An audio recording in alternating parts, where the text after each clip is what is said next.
The Miami Heat made another selection in the NBA draft, this one coming in a form of a wing. Kel'el Larsson, the wing from Arizona.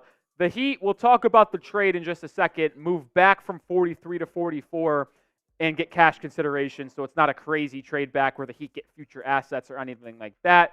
But Larsson, who has spent 4 years in college, 3 of them at Arizona, 1 of them at Utah, so he's a West Coast Pac-12 guy through and through, is your newest member of the Miami Heat. Initial thoughts, let me know. How do you feel about the pick from Miami? Type L for like, type D for don't like. I know we'll talk about who the Heat traded to the Atlanta Hawks in a second and on why Heat fans might not be the most ideal and like this, but let me know what your thoughts on Kel'el Larsson down below. Some of you might be typing D for don't like because of this. The Hawks and Heat made a deal. And Nikola Duricic is someone that I have talked about openly about wanting to add to the Miami Heat.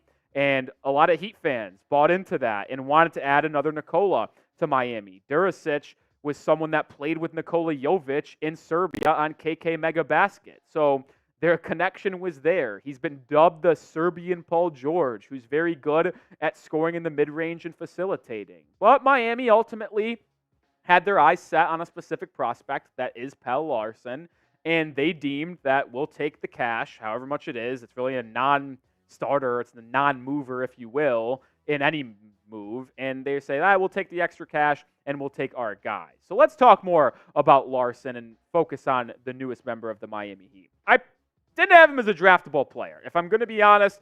So there's that. He was 66th on my big board, my 27th overall wing.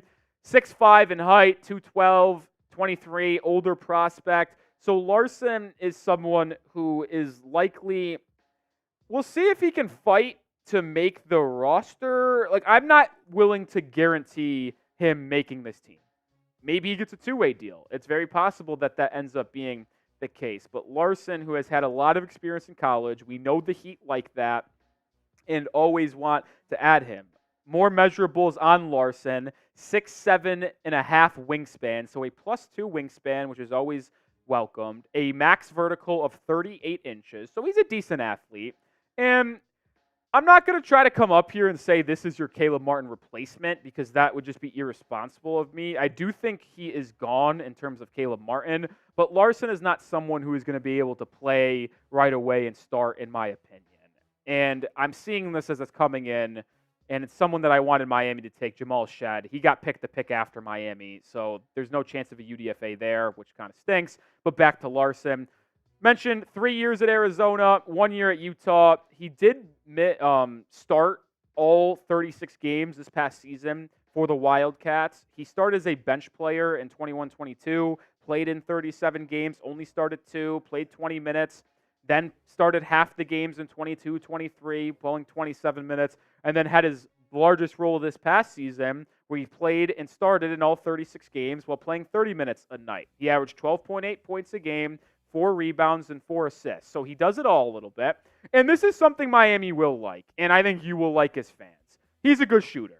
He shot 3.3 points attempts a game, said that ass backwards, but shot 42.6% from 3. So the guy's a sniper, and he shot 52% from the field. So he's an efficient basketball player that doesn't need the ball in his hands and will be able to play off ball, which is what they need. The question is his defensive prowess. Will he be able to make an impact for this team defensively?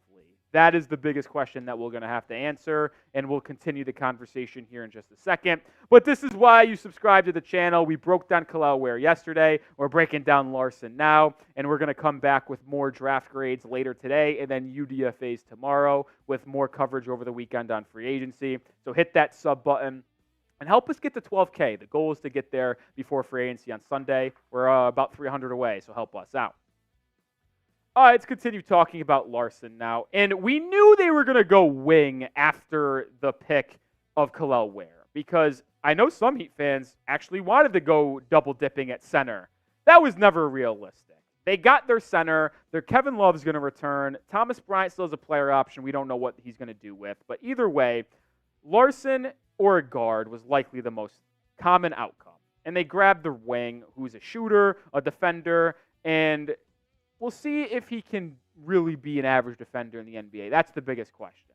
Check in with Kevin O'Connor and what he had to say on Kel'el Larsson. Knockdown shooter off the catch, especially when he's left open, so he could feast playing alongside star-level talent. He's one of the best in the draft at using pump fakes to attack closeouts and then scoring an aggressive downhill attacks and pull-up jumpers. He's a capable passer in those situations too. So that's kind of where it feels like the most obvious, right? The Heat fell in love with the shooting and his high IQ, and that's something the Heat value quite a bit. So I don't think this is going to be the case, but it's something we could speculate on. Like, if the Heat value him as a shooter, could he replace Duncan Robinson? And could you move Duncan in a separate deal to free up cap space, which would free up about $18 million against the cap this season, which could maybe allow you to bring back Caleb Martin? I don't think Larsson has the upside to be a movement shooter like Duncan Robinson is, but maybe the Heat value him in that specific way. Larsson is someone that 5 Reason Sports Network and other Heat insiders and reporters out there pegged as a Heat guy.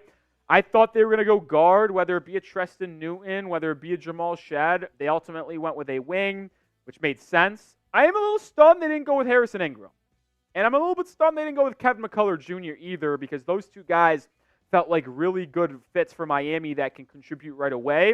But to give the Heat credit, Larsson is a better shooter than the two of them. The other, McCullough and Ingram, are better athletes and defenders, but if they prioritize the shooting, Larsson is the better pick. So here are the two picks that Miami made so far in the draft. We'll see if Miami buys back in to the second round or trades back in to the second round, as we're just about under 10, 12 picks away from this thing concluding. But Kel'el Ware, the big man center from Indiana, and Kel'el Larsson, the forward out of Arizona, who could play the 2, can play the 3. That's probably about it. There's no chance of him playing small ball 4. This is a 2 or 3 in the NBA.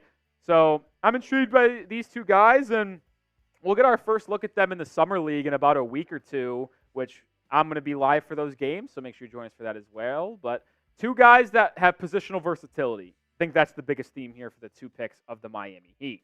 You saw the 2 picks. Maybe the Heat add another draft pick, or maybe they just go to UDFAs. But at least as things currently stand, what is your confidence level? Or if you just want to grade the Heat's draft class on a scale of 1 to 10, let me know what you think down below. Give me a number. And don't give me a rookie score.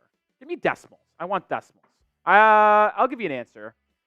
Early thoughts that don't hold me to this because I might change it. Well, 7-2. I think a 7-2 is fair.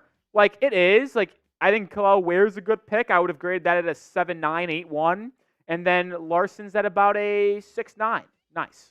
So I think 7-1 is a good grade for the Miami Heat's draft class, at least as of right now. Make sure you are subscribed to the channel. Like I said, we're going to continue to break down everything surrounding the Miami Heat. And we'll be back later with a video with my final thoughts that I bring all together with the final draft moves that the Heat make. So hit that sub button, and I'll see you then. Go Heat.